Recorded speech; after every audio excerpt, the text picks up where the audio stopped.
दोस्तों, आपने हमेशा देखा होगा कि फॉरेन कल्चर के लोग हमारे देश के लोगों से फाइनेंशियल मामलों में क्यों एक्सपर्ट होते हैं। विकसित देश जैसे कि अमेरिका व इंग्लैंड के लोग विकासशील देश जैसे कि भारत के लोगों से ज़्यादा रिच क्यों होते हैं। दोस्तों, विकसित देश में भी गरीबी होती है, परंतु हमारे देश की तुलना में वहाँ गरीबी कुछ कम मात्रा में होती है। दोस्तों, हमारे देश के लोग कुछ ऐसे टॉपिक पर बिल्कुल ध्यान नहीं देते हैं जो फाइनेंशियली स्ट्रांग होने के लिए बहुत जरूरी है। हम इन इंपॉर्टेंट बातों पर कभी ध्यान नहीं देते हैं कि अगर फैमिली के अर्निंग मेंबर को कुछ हो जाए तो परिवार के अन्य सदस्यों का क्या होगा, या फिर अगर हमारे पास सेविंग ना हो तो बुढ़ापे में पाई पाई के लिए मोहताज होना पड़ सकता है। दोस्तों, लाइफ में कुछ ऐसी घटनाएं भी हो सकती हैं जैसे कि कोविड-19 की घटना के कारण कई लोग सड़कों पर आ गए, उनकी नौकरियां चली गई। इस तरह की घटना के लिए भी हम लोग कभी नहीं सोचते हैं। इसीलिए दोस्तों, अमीर देश के लोग अपनी इस तरह की प्रॉब्लम को फेस करने के लिए पर्सनल फाइनेंसिंग की प्लानिंग हमेशा करते हैं। इतना ही नहीं, ऐसे लोग अपने लिए पर्सनल फाइनेंसिंग एक्सपर्ट की भी सलाह लेते हैं ताकि फ्यूचर में उन्हें पैसे की प्रॉब्लम ना हो। दोस्तों, हमें भी पर्सनल फाइनेंसिंग की ऐसी नॉलेज लेनी चाहिए ताकि हम और हमारा परिवार किसी भी स्थिति से लड़ने के लिए तैयार रहे और हमें पैसे की प्रॉब्लम कभी ना आए।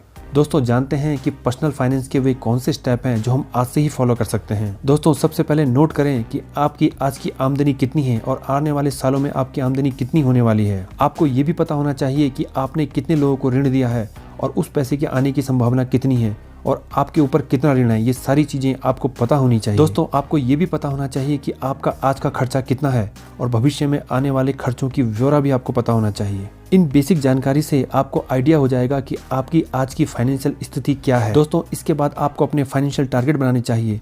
फाइनेंशियल टारगेट दो प्रकार से हो सकते हैं, आपके शॉर्ट टर्म गोल और लॉन्ग टर्म गोल। दोस्तों, शॉर्ट टर्म गोल में अपने ऐसे गोलों को बनाइए जो कि आपके 2 से 5 साल के बीच में होने वाले हैं।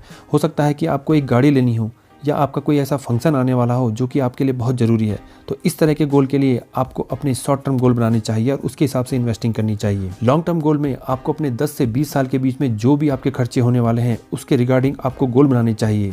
लॉन्ग टर्म के गोल में आपके इस तरह के गोल आ सकते हैं कि आपको बच्चों की शादी या उनकी स्टडी के लिए पैसा चाहिए होगा, या ये भी हो सकता है कि आप ओल्ड एज में कितनी पेंशन लेंगे, इसके रिगार्डिंग भी आपको गोल बनाने चाहिए। शॉर्ट और लॉन्ग टर्म के गोल बनाने से आपको आइडिया हो जाएगा कि आपको आज से ही इन गोलों को पूरा करने के लिए कितना पैसा सेव और इन्वेस्ट करना है। दोस्तों, अगर आप शॉर्ट और लॉन्ग टर्म के गोल बनाते हैं तो आपको सही वक्त पर सही पैसा मिल पाएगा, क्योंकि आप आज से ही सेविंग और इन्वेस्टमेंट कर रहे हैं और आप खर्च के जाल में नहीं फंसेंगे। आपने अपने घर परिवार या किसी रिश्तेदार को जरूर देखा होगा कि जब उनको इस तरह के खर्चे आते हैं तो वो लोग लोन ले लेते हैं और जिंदगी भर लोन ही चुकाते रहते हैं, कभी भी सेविंग और इन्वेस्टमेंट नहीं करते हैं और फाइनेंशियली वीक होते जाते हैं। थर्ड स्टेप में आपको ध्यान रखना है कि जैसे जैसे आपकी सैलरी बढ़ती है तो उस हिसाब से आपके खर्चे ना बढ़ें।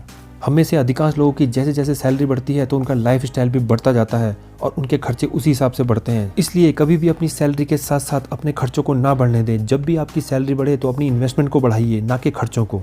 दोस्तों, फोर्थ स्टेप में आपको देखना है कि आपको अपनी इन्वेस्टमेंट को डाइवर्सिफाई करना है। डाइवर्सिफाई मतलब आप सिंपल शब्दों में समझ सकते हैं कि अपनी इन्वेस्टमेंट को कभी भी एक टोकरी में ना रखें। हो सकता है कि आपने फाइनेंशियल एक्सपर्ट लोगों से सुना होगा कि अपने इन्वेस्टमेंट को एक टोकरी में ना रखें, मतलब कि अपनी इन्वेस्टमेंट को डाइवर्सिफाई करें, अलग अलग जगह इन्वेस्टमेंट करें। जब आप इन्वेस्टमेंट करते हैं तो आपको ध्यान रखना है कि आपकी investment share market, mutual fund, real estate, gold जैसी इन्वेस्टमेंट में डाइवर्सिफाई हो। जब आप अपनी सेविंग और इन्वेस्टमेंट को अलग अलग जगह बांटते हैं तो आपकी सेविंग और इन्वेस्टमेंट में आपको रिटर्न के ज़्यादा चांसेस होते हैं और रिस्क कम से कम हो जाता है। दोस्तों, इन इन्वेस्टमेंट टिप्स को हमेशा याद रखें और अपनी लाइफ में इम्प्लीमेंट करें। दोस्तों, हमेशा एक बात याद रखें कि कर्ज लेके अपने खर्चों को कभी पूरा ना करें। इससे आप कर्ज के जाल में फंसते हैं और आप कोई भी प्लानिंग कर लें वो कभी भी सक्सेस नहीं होगी। इसलिए फाइनेंशियल प्लानिंग का रूल है कि कर्ज से बिल्कुल बचे रहें।